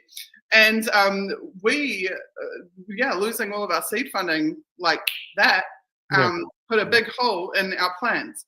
Now, over time, we're able to recover. And like I said, the most important thing is we didn't quit. We kept working. We kept working day and night, many times unpaid. Many times, if I'm being honest, I took my entire bank account and emptied it into the business to keep us going. I've had to do that several times, and I did it happily and gladly because that's the role and responsibility of a leader in a business, to do that. But we had to borrow, steal, pray, on our knees and work 20-hour days to keep the company alive and keep the company delivering. And that's exactly what we did. And that's why we pivoted to just doing the short URL service and doing other projects that we knew we could complete and deliver based off a combination of the work we'd already done building Pancake to that point and the work that was continuing in the development of Pancake. We started really designing and releasing other products in the interim while we got established enough and got on our feet enough to be able to pursue the completion of the Pancake blockchain. So, Susie, I just want to highlight the revolutionary aspect of what that means, because if you can create a blockchain-based platform with no data going to Google, no data going to Meta, no data going to Elon Musk, that is, in this world, in this day and age, actually what Pasta said, revolutionary. And it is a threat, right, to the status quo. It is a threat to what controls this, because Pasta and I, we every day on the show, we talk about how literally people's journalists and also as geopolitical analysts, we sometimes struggle in a world where the narrative is managed, the narrative is captured, everything is controlled. And I don't think people pay enough attention to how we are basically being programmed to listen to certain voices, to listen to certain narratives, that the majority of people that are pushed on Twitter, we don't know if they are organically pushed, organic. And obviously, in my opinion, we do know, because we've seen Elon Musk's sort of choose these users that get seen and get, heard, whereas everybody else gets spammed or gets completely shadow banned. So this would then, in essence, be a complete and total, I guess, a weapon for a lot of political people, for a lot of journalists, for a lot of causes that don't really have a fair shake at the system, that don't really have a fair way to get their ideas across. What then is, I guess, the possibility, as Pasta alluded to earlier, that they would even allow something like this to happen? Because as we've seen, you mentioned the issue in Iceland, the lawsuit in Iceland that, is obviously it's time consuming, it's distracting, it really created a delay in a lot of things. And now there's an issue in New Zealand. What is the likelihood of them continuing to just endlessly throw this or that on you? And what excuses are you getting at this point for the reasons for persecution? Because that's the way I see it. If I'm them, I would be very scared that something like this could come out. Yeah. And who are you pissing off back in your hometown, Susie? What's going on? What'd you do? That's a great question. That's a great question. What did I do? In 2011, the Occupy movement happened. And for the first time, I saw a solution to problems that had been plaguing the planet and my personal thoughts for some years. Much as with Julian Assange and WikiLeaks, who provided solutions to major problems. Panquake and Talk Liberation are about providing solutions to major problems. We all know what the problems are. I don't think I need to go into that. But in moments where there is a solution, it's really important to get behind it, to give it the best chance that it has of making impact. And I don't think that Talk Liberation and Panquake is the only solution. And I don't want to build an everything app. I don't want you to plug your bank account into Panquake. I don't want to sell you a grocery shopping list or a pair of shoes. Like, I want to see other projects spawned around the world in a decentralized fashion that take the same ethics, the same ethos and morals, fiber, and human commitment to human rights of Panquake, and bake that into their architecture and to build communities around it. Because if our hopes for the social media space are pinned on Susie Dawson, I don't like the odds of that. But I would much prefer, frankly, that Susie Dawson could maybe inspire 2 or 3 or 4 or 5 other people with software development skills around the world to start their own projects that are interoperable, that use open source protocols, that where maybe one day they can integrate their service with Panquake and we can partner or do something together. It's about building decentralized communities. It's about having as many solutions as possible. It's about dedicating your life and your time to being a part of those solutions in order to increase the likelihood that all of us are somehow going to make it out of the shit show of a planet that has been engineered for us. That's really what it's all about at the core.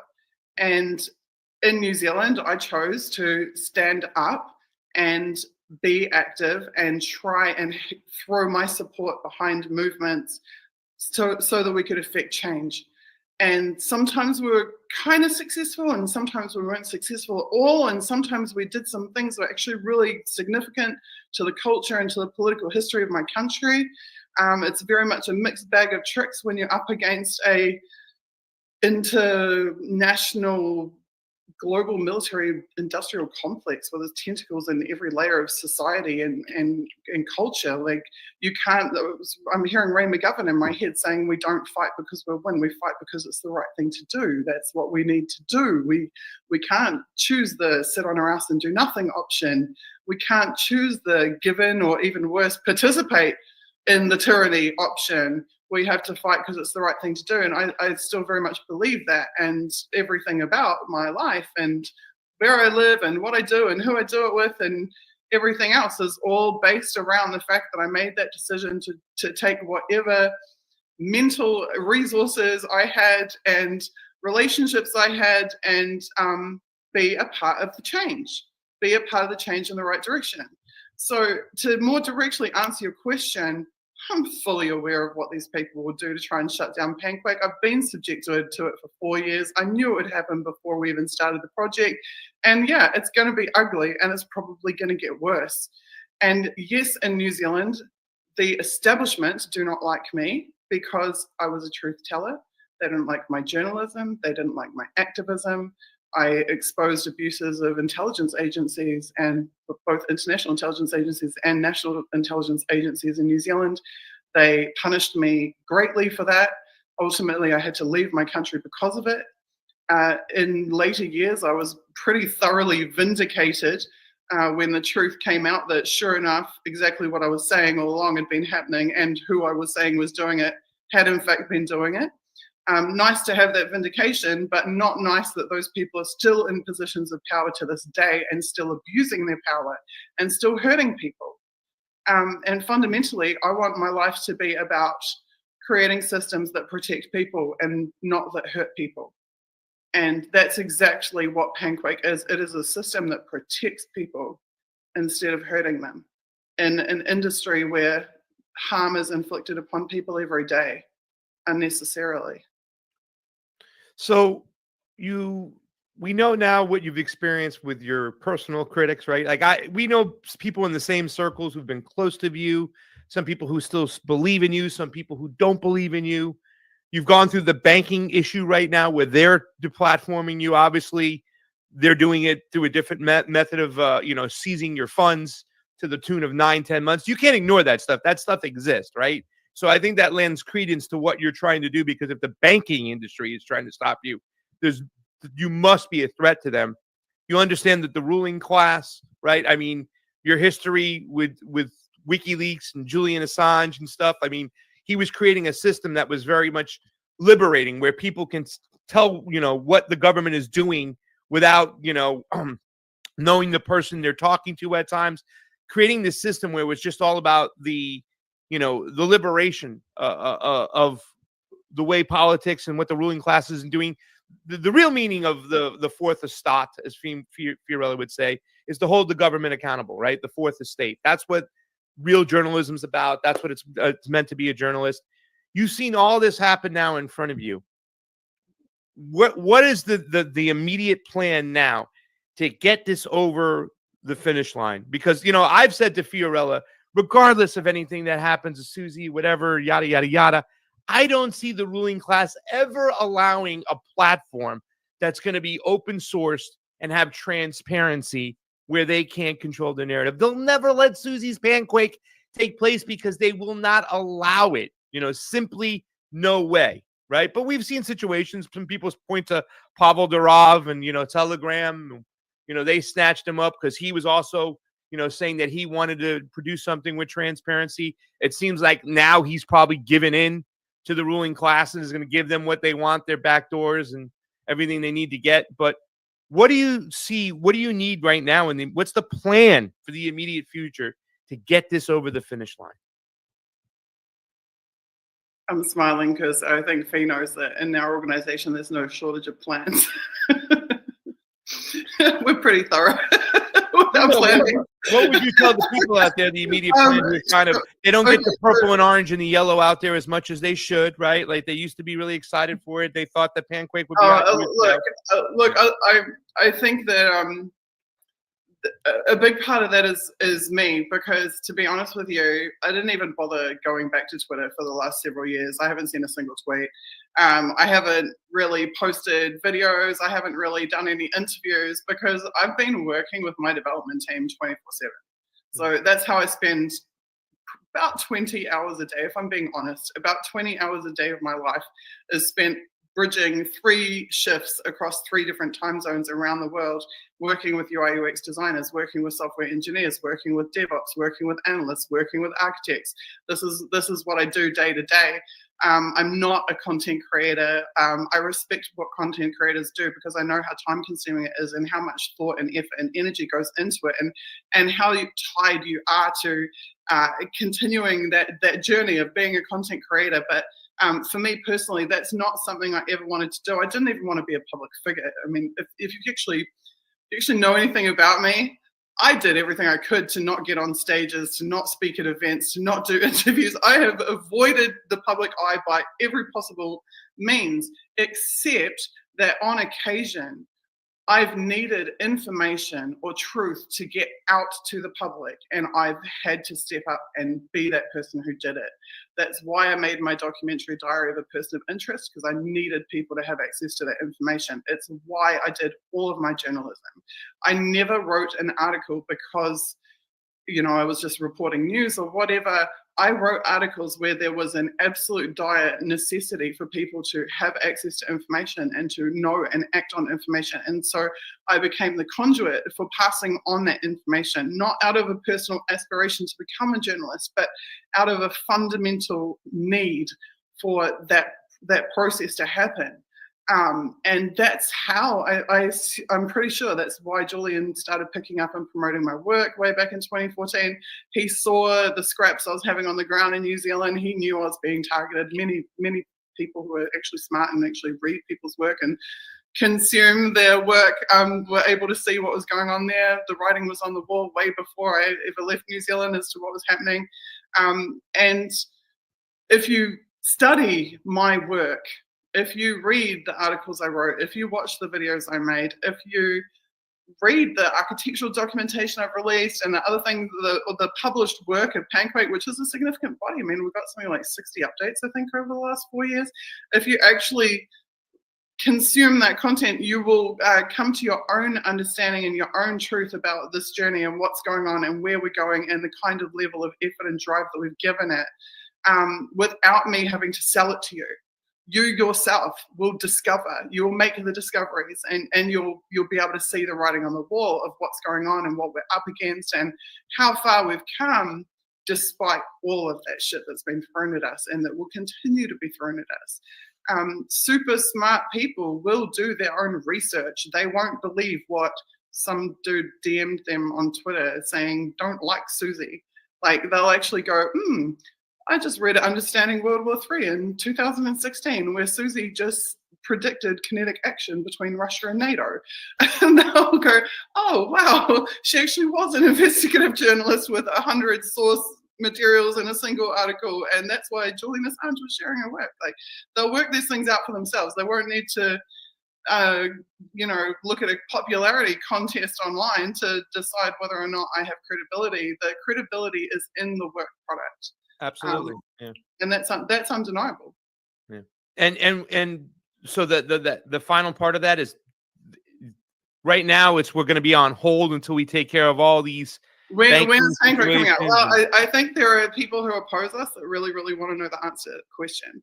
What I can tell you is that we're getting closer and closer by the minute, which is why we just announced like a week ago, 2 weeks ago, that Panquake is on testnet. So we now, for the first time, have people not just inside our organization on our team, like Fee, but people outside of our organization now actively using Panquake daily. I can't, unfortunately, give you a precise date as to when it will be out, but I can tell you that if you go to panquake.com and follow the news page, you will be one of the first in the world to know. Or if you go to talkliberation.substack.com and follow our Substack, you'll be one of the first in the world to know. because you probably won't hear about it first on Twitter. How can people like try it out? Because you said it's on testnet. So what is the process for certain people, like journalists, especially people who doubt, you like, or the organization as a whole? How could somebody be like, all right, let's see what you got. Let me try it out. Is that possible right now? Actually, we have all along allowed journalists who, and this is part of why, like, even though you see like smears about Pancake on social media, there's no actual articles like, saying that Pancake's a scam. And the reason for that is because journalists have always been able to contact us, and they have to sign an NDA because it is commercially privileged material, but they've always been invited in, and on many occasions we've done this with journalists. We've invited them in, we've shown them all our architectural documentation, we've shown them our code base, we've shown them the application and whatever stage of development it was at that time. We're very happy for them to do that. So if they go to our press page on pancake.com, click on press, there's a media request form. You can reach out to us, media@talkliberation.com, and we're happy to actually show you under the hood. We don't mind showing good people a closer look at what's going on, but obviously we're not giving it to the competition. I don't, I believe what's under the hood is great. You know what I'm saying? And it's just, when is it going to be up and running? I think, I get it. Like, you can't give us the exact date, but you keep moving forward. And I think that's a great thing. And here's the thing, Susie, regardless what anybody says about you or Pancake, once it's out, all bets are off. It doesn't make a difference. Now it's here. It's in front of us, because I can just imagine like what it would be like to use an open source, transparent system. I mean, it would just be like, because people don't realize what's going on. It's amazing, because you probably haven't been in the States in a while, and you don't understand maybe completely, because you haven't been looking at Twitter, how much more controlled it is now today. You know what I'm saying? Now the whole Trump regime has come in, the MAGA media, and they have now kind of capitulated to the lowest informed voter out there. It's just cheerleaders, and it's so controlled. But a lot of people aren't talking about transparency enough, because they pulled off this whole Kabuki Theater Act where they made it look like just the conservatives were getting demonetized and shadow banned and censored, when it was always been anti-establishment has been censored. So what we're seeing right now is so disgusting. I mean, Twitter is just awful, but there's nothing else to use. What are you going to do? Go back to Facebook? What are you going to do? Instagram and TikTok? It's terrible. So I think once this gets across the finish line and it gets out there, forget about it. It would be amazing. It would be revolutionary. So I really do hope it gets across the finish line, because I know, like, if the banking's fucking with you, that means it's people behind the banking system that don't want you up because you're a threat to them. Yeah, and that's kind of what I wanted to go on, Susie. I mean, I agree with what Pasta said, and one of the things that concerns me is, like, you mentioned AI and how this is kind of like a back to the future approach. It's definitely old school in terms of like how to not use AI, because that's where the world is going. I mean, we're going into a world where we see robots on the streets now, in every major country, right? In every major country, you have robots on the streets, you have AI everywhere. How can we keep up by opting out of AI? That's one of the, I think, things that I value about Talk Liberation, but at the same time makes it very susceptible to, oh, well, they don't have AI, they don't have this, so they're not going to be able to keep up. What is like the alternative if we're already headed into a world controlled by multiple AIs? We got the DeepSeek, we got chatbot AI, whatever. What's the other one, Pasta? I forget. There's the AI from from X, ChatGPT. Yeah, that one. Google. Grok is Grok one too. Yeah, I think we said Fiorella. We're like 3 movies before the regional Matrix comes out, where the humans are using the AI for bad before it starts to turn on them, rather than using the AI for good. Like, they're using it as a security weapon, a spying weapon. The data collection. It's not just about getting your data so they can use it and sell it, but it's also about flagging those out there they know are going to be bad. Susie, you're one of them. Yeah.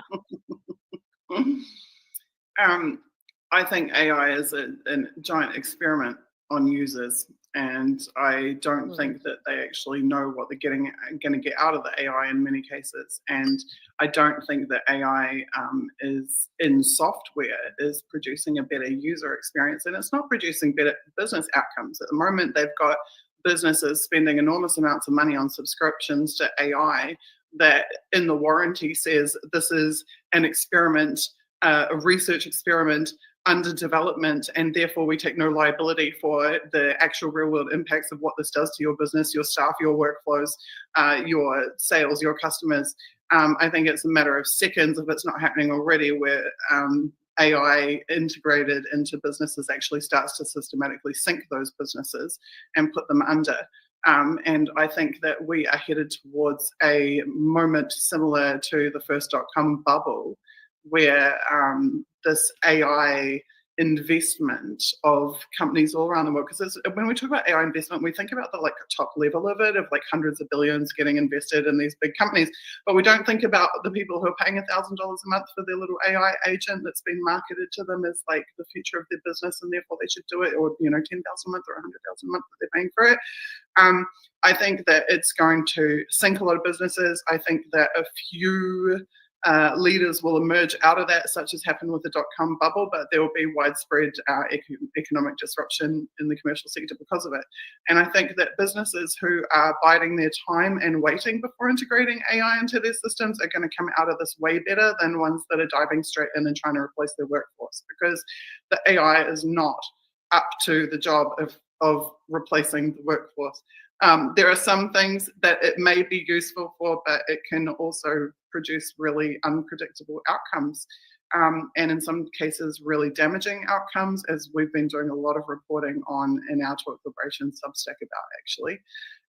In terms of AI and social media, I don't see any benefit other than as a cost-cutting exercise for content moderation practices. And we don't want our business to automate our decision making around moderation. We actually want to have humans providing customer service, not AI agents. We want to have humans performing content moderation, not AI agents. And we think that we'll get better outcomes from that. We think we'll have better relationships with our subscribers because of it. And we think we'll have better reputation and integrity from having more old school systems in place. I can't think of any actually person that I've ever talked to about AI who said that they would use one social network over another because their social network has AI. It's not about the users, and it should be about the users. It should be about the user outcomes. That's my personal opinion. Yeah, and well, the younger generations are so ingrained in it that they've actually just sort of just given themselves to it. And I'm a big, I don't know if you know this, Susie, about me, but I'm a huge sci-fi like nerd. Like I watch as much like post-apocalyptic dystopian sci-fi, read it. Not the only nerd she is. The more I can get my hands on it, everything from Star Wars, everything like Westworld actually was really good. It became about the robots taking over through and creating an alternative world where they basically data mined people who thought they were just getting like a free vacation, but they were actually data mining everybody and using that information to create more robots and to create more control people, essentially, to put all that data in a giant computer and control people. And the reason I love that kind of stuff is because I feel like a lot of the arts kind of represent where we're going. A lot of that reflects where we are and where we're going. And I see it in a very, very scary way. I see a lot of things that are on like Black Mirror, that are on like a lot of these sci-fi shows essentially becoming a reality. And I don't think enough people are paying attention to what the surveillance state is and what it's doing. We've seen it, for example, with Israel having working with Microsoft to target Palestinians in Gaza. We have seen how we're watching the drone attacks, that the telephones being hacked, all of this happening. This is a reality that we're facing. And if there is some sort of solace. It's like the alternative is to opt out. Now, it's no secret that you live in Russia. And living in Russia, for anybody that's any sort of dissident or anybody that has a different political opinion, labels you some sort of, Putin bot, some sort of a Russian Kremlin agent that receives, millions and millions and billions of rubles because the Russians tell you what to say and do. And as someone that is in Moscow as well, I've been thrown all sorts of things about what I think and what I believe, even though I had very similar political beliefs years before I was even here. And that doesn't matter. You get labeled some sort of Putin bot. What led you to choose Russia, and are you in any way whatsoever getting money from the Russian government? I have to ask that because Jesus. This is a usual thing. Yeah. Does Putin pay you in vodka, Susie? Let us know. I love that you asked Doesn't that like question. vodka. I love that you asked that question.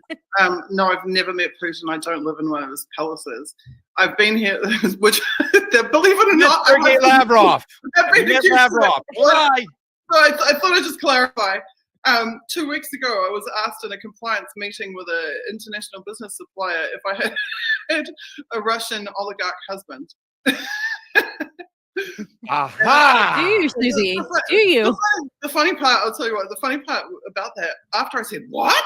The funny part about that was I thought to myself, oh my God, that sounds time consuming. Like, imagine how time consuming it would be to have an oligarch husband. Like, that would be like hours and hours and hours a day. Like, how the f do I fit that in my schedule? Like, seriously? You How do I didn't serve- think, wow, how do that I would be nice and relaxing. A Russian oligarch husband. I can just kick back and, How do I service an oligarch husband on my schedule? Like, I cannot do it. It's undoable. So no, I've never actually even dated a single Russian, let alone married one. who wants to date a Russian? I've been here for 10 years. I'm getting there. I've been here for 10 years and I have never earned a single ruble. Or charged or billed a single ruble or received a single ruble at all. In fact, when I applied for asylum here, there's literally a box on the form that says, would you like to receive 8,000 rubles, I think it was at the time, a month of state assistance that's provided to asylum seekers. And I literally ticked the box that said no, and I didn't even accept that. So I've never, ever, ever, ever, ever, ever, ever taken any money from anybody in Russia the whole time I've lived here. 100% of my income is earned outside of Russia. And actually, I declare my tax and pay my tax in New Zealand. And I've paid substantial amounts of tax in New Zealand, where I am a business owner and a New Zealand tax resident and a New Zealand citizen. And I have been banking with the New Zealand State Bank for 25 years. And in March of this year, they sent me a letter and said, we're closing all of your accounts, your personal and your business accounts. And I said, why are you doing that? And they said, we can't tell you. We're not going to be telling you that. After 25 years, like, my accounts are in credit. I don't owe them anything. I have like no debt. I have no credit card, no overdraft, no mortgage, no whatever. They just shut all of my accounts. And I'm actually been going through a process now because, to be honest with you, I'm going to sue the shit out of them too. I've decided that I'm not taking prisoners. Like, if you want to take law-abiding citizens and you want to violate their rights across the board, we're going to court. And we did that. We're doing that in Iceland, and we're going to end up doing that in New Zealand as well, quite frankly, because it's just completely not okay what's going on.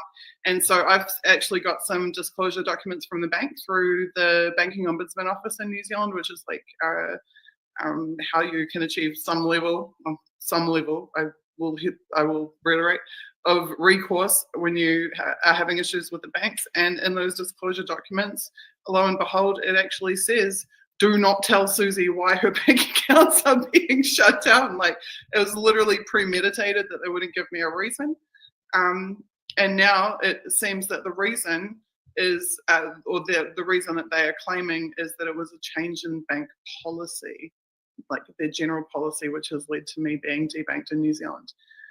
But there is no grounds for it. There's no grounds whatsoever. I don't violate sanctions. I haven't committed a crime. I have no criminal record or history or anything like that. So it's not okay. But yeah, So- in terms of, I will just answer why I chose Russia. I didn't really choose Russia. I just chose not to be persecuted in my daily life. And in New Zealand, that was a daily reality. And I tried to actually first to go to Germany, not to go to Russia at all. But in Germany, I was experiencing the same types of targeted harassment, stalking, interference, and everything that I did. I was not able to live peacefully at all. My children as well were being impacted by it. And we visited Russia, and for the first time in 4 or 5 years at that point, all of a sudden I was not being targeted. I was not being harassed. I was not being stalked. And I was actually able to just live a normal life peacefully. And I found basically, and I've been to other non-NATO countries, and it's pretty much the same deal. But in NATO countries, I'm on the shit list, and that's rather unpleasant, unfortunately. We know it's not a New Zealand oligarch that you've married to as well, because they wouldn't have taken down your banking because he would have been able to protect you. So that kind of eliminated my other question. Fam, should we just wrap this up and ask one final question to Susie about how we can support or take a look, or what she wants people to do, what action she wants to take? Or... So Susie, just to wrap it up. I mean, I think there's a lot at stake here, not just for you, but for a lot of people. And I think that a lot of people would benefit from Panquake being released as soon as possible. Also, a lot of people have a lot of stock interested in that not happening.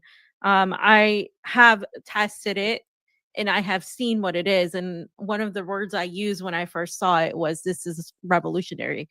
And it would benefit a lot of dissident journalists. It would benefit a lot of people. But my next question is, because of everything going on, you're not the type of person to give up, but there's so much being thrown at you.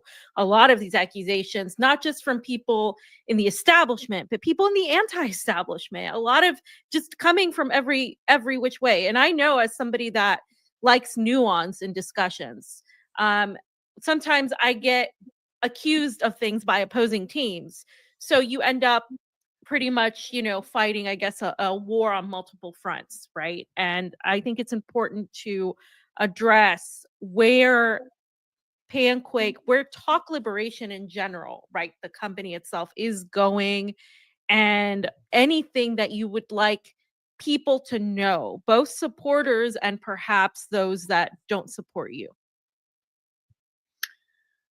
It's an interesting question for me, because I don't spend very much time thinking about it, to be honest with you. We have the luxury now of being at the point where we have a marketing team whose job it is, like, they're responsible for actually marketing the product. And marketing is not something I ever really wanted to do. And sales isn't even something that I wanted to do. And I know this is a super unorthodox answer, because I know I'm supposed to get on and sell and market. But actually, I don't really feel like that's my job. My job is actually just to work with the devs and deliver the product. And that's what's going to happen regardless of whether people like us or don't like us. And I'm firmly of the belief that once people are using Panquake, as Pastor said, actually, once they have the experience of using Panquake, we're not going to need a sales and marketing team. People are going to connect to each other by word of mouth, and they're going to spiral it, and they're going to use it, and they're going to adopt it. Whether or not people like Susie Dawson, I mean, who cares who likes Susie Dawson or not? Like, and you know me well, Fee. I've got a really small circle in my life. My life is completely centered around my kids and my team. And it's not, I don't live the life of a socialite. I don't try and rub shoulders with, powerful people. I don't try and, I don't play. To me, it's a very immature kind of like high school like thing. The whole popularity contest and whatnot. Like, I don't care how many followers I have on Twitter. I don't aspire to being Elon Musk. I look at someone like Elon Musk or other. I won't name other platform owners, but I look at them and I don't want to live my life like they live their life. I don't want to have the things they have. I don't want to run my business the way they run their business. I don't want to be them. I know for a fact, 100% for a fact, the true reasons that Elon bought Twitter. I knew them before he bought Twitter. And they had absolutely nothing to do with free speech at all. he had very specific, very personal reasons that suited him personally why he wanted to buy Twitter. I won't go further than that. Those are not the motivations that I have for Pancake. I don't care if I ever have 1 million followers on Pancake or 10 million. I don't care if I don't even have a Pancake account. But I do care that I deliver Pancake. And I do care that people get to use Pancake. And so for me, it's all about motivations, right? If I can live happily and peacefully with my kids, I will be over the friggin' moon. Like, if I can live with my dogs and work with my team, like, that's awesome. It doesn't need to be more than that. And so I hear people saying there's criticism, but it kind of just like runs off my back, because I don't need for people to love me. I don't need to be cool. I'm never going to have a Wikipedia page that says I'm a great person. Like, I've known that all along. You can't do what I do and have a good Wikipedia page. People will not. Any of us. people will not give me software development awards, no matter how amazing the software is that I build. I saw that in New Zealand. In New Zealand, I created hashtags for movements that outperformed the commercial hashtags in New Zealand 100 to 1. And then there would be like the social media awards in New Zealand, and they'd trot out someone as being like the most effective campaign of the year, and they had like 1% of our metrics. Like the whole system is rigged. So I'm not in it for the superficial stuff. Just Susie, let me say this much: you may not be in it for the superficial stuff, and you don't want to live like other like tech programmers do. But I would like to live like Pavel Durov, dating supermodels and flying all around the world and eating stuff. So well, maybe we should make you CEO. I'll take it. Right? Yeah, I'll be your face. There you go. I'll go. I have something that I don't know. You know what I'm saying? You ladies, both of you are very forward, very candid, right? You know what I'm saying? Like that. Fiorella always gets on me for my fluff, for my schmoozing abilities. But, you know, that's what the majority of the world wants. They want to be schmoozed. They want to go to a nice restaurant and be treated well. That's Susie Dawson, boys and girls, by the way. Yeah, definitely super congenial. Well, thank you. I appreciate it. And I appreciate that Susie Dawson is not only taking on big tech, she's taking on big tick. She loves dogs. We're going to get this, guys. Thank you so much for joining us today, Susie. And Fee, I look forward to reading a lot more of your articles, the ones we were talking about this. Regardless of any relationships, there's still a lot of, I think, a movement where people are having conversations about data mining, AI, where we're going. They're just being censored and suppressed. So just like what you're trying to bring to the table, I think we still should continue to highlight those voices who are talking about those in those areas. So thank you again for coming on today, Susie, and good luck with everything, by the way. My last 2 words: build solutions. Don't just watch the problems. Build solutions. And we need that pragmatic, practical approach too, because we all know the problems. Yeah, there's a lot of them. So we need something to help us, all of us here on that side. So that's it, everybody. Thanks so much for tuning in today. Make sure to follow and like and share in case you haven't. And Pasta, are you going to say your line that you always say that I hate? No, I'm not going to say truth out. Bye, everybody.